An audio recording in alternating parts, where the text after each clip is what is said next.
Bismillahirrahmanirrahim. Yang saya hormati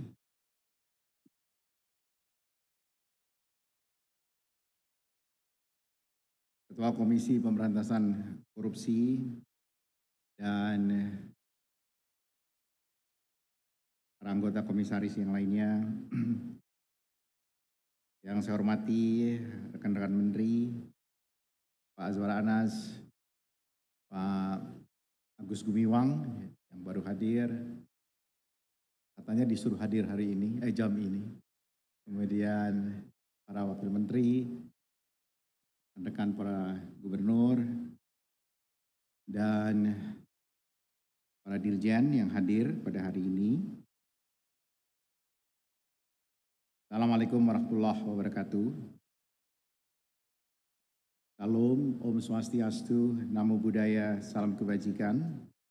Selamat siang, salam sejahtera bagi kita semua. Tugas saya hari ini adalah setelah tadi kita mendengarkan laporan dari Pak Firly, dan kemudian juga kita mengikuti apa yang disampaikan oleh Pak Azwar Anas, dan tadi ada dialog interaktif sama Pak Luhut, adalah meluncurkan aksi strategi nasional pencegahan korupsi untuk periode berikutnya. Dan seperti kita ketahui bahwa berdasarkan Peraturan Presiden Nomor 54 Tahun 2018 tentang Strategi Nasional Pencegahan Korupsi,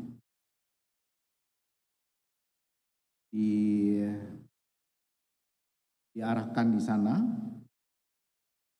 diperlukan sebuah kolaborasi dan sinergi bersama antara kementerian, lembaga, pemerintah daerah, Komisi Pemberantasan Korupsi, dan pemangku kepentingan lainnya untuk memaksimalisasi upaya-upaya kita, utamanya dalam rangka pencegahan korupsi.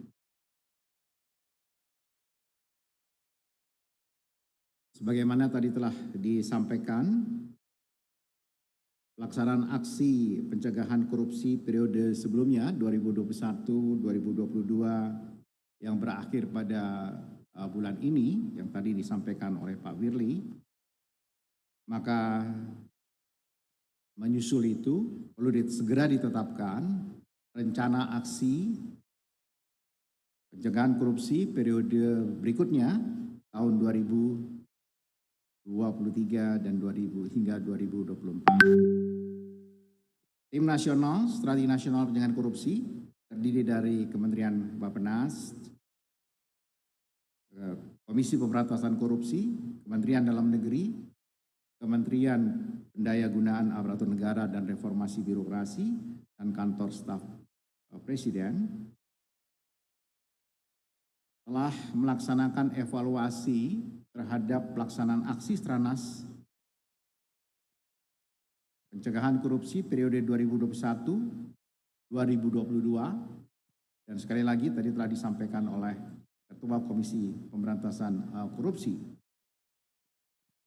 Berdasarkan hasil evaluasi tersebut, masih terdapat beberapa aksi yang perlu dilanjutkan. Contohnya terkait aksi beneficial ownership, yang dikarenakan data-data beneficial ownership belum termanfaatkan dalam proses perizinan, pengadaan barang dan jasa, tadi kita juga mendengarkan, serta penanganan perkara. Dan yang kedua, aksi penanganan perkara pidana menggunakan aplikasi dashboard sistem penanganan perkara tindak pidana secara terpadu berbasis teknologi informasi belum dimanfaatkan secara maksimum oleh para pencari keadilan. Di samping itu, terdapat beberapa usulan aksi baru yang didasarkan perkembangan risiko korupsi, antara lain peluang terjadinya transaksi terkait perizinan dan pemanfaatan lahan di ibu kota negara, ibu kota Nusantara, dan yang kedua tata kelola partai politik termasuk mengenai transparansi pelaporan keuangannya. Karena itu pada kesempatan ini, tim nasional akan menyampaikan rencana aksi pencegahan korupsi periode 2 tahun ke depan. Yang pertama, tetap berfokus pada perizinan dan tata niaga. Terdapat 5 aksi. Pertama adalah One Map Policy. Yang kedua, penguatan pengendalian ekspor dan impor. Yang ketiga, beneficial ownership. Yang keempat, perbaikan tata kelola pelabuhan. Seperti tadi telah kita dengarkan, baru 14 dari 142. Dan yang kelima, percepatan digitalisasi sertifikasi badan usaha dan profesi pendukung kemudahan berusaha. Itu tadi yang berfokus pada perizinan dan tata niaga, business process. Yang kedua, yang berfokus pada keuangan negara.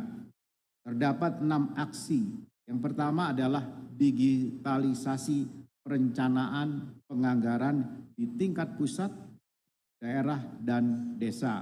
Bagaimana tadi telah disampaikan bahwa sistem Krishna di Bappenas dan sistem Sakti di Kementerian Keuangan telah bersatu padu, sudah interface sehingga uploadnya cukup di salah satu sistem itu. Yang kedua, pencegahan korupsi dalam pengadaan barang jasa pemerintah. Dalam hal ini misalnya tadi untuk di LKPP, jumlah dari barang-barang yang dianggarkan di dalam APBN, dalam hal ini misalnya belanja modal, belanja barang dan jasa, itu angkanya harus naik.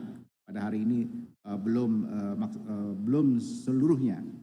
Kemudian yang ketiga adalah penguatan tata kelola penerimaan bukan pajak dan komoditas mineral pada komoditas mineral dan batu bara, ini PNBP-nya.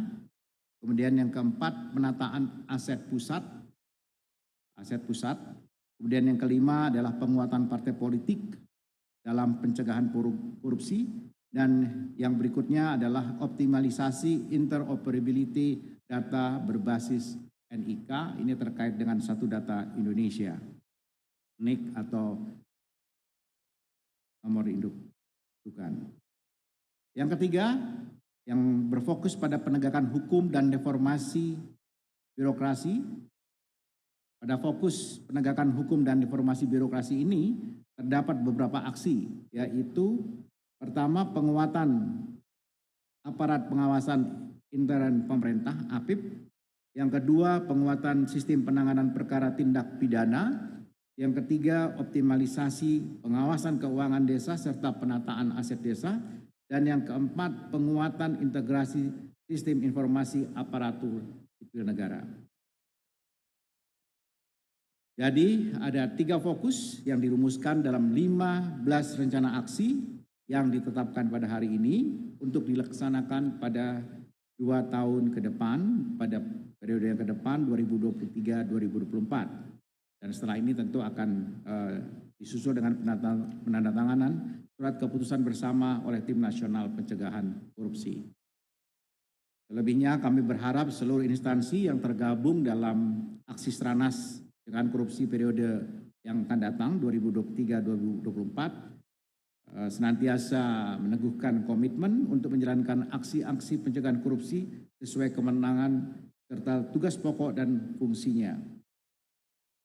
Stranas pencegahan korupsi hadir bersama kita semua untuk saling membantu, mengkoordinasikan, mendampingi, mensinergikan, mempercepat program-program pencegahan korupsi untuk Indonesia yang lebih sejahtera.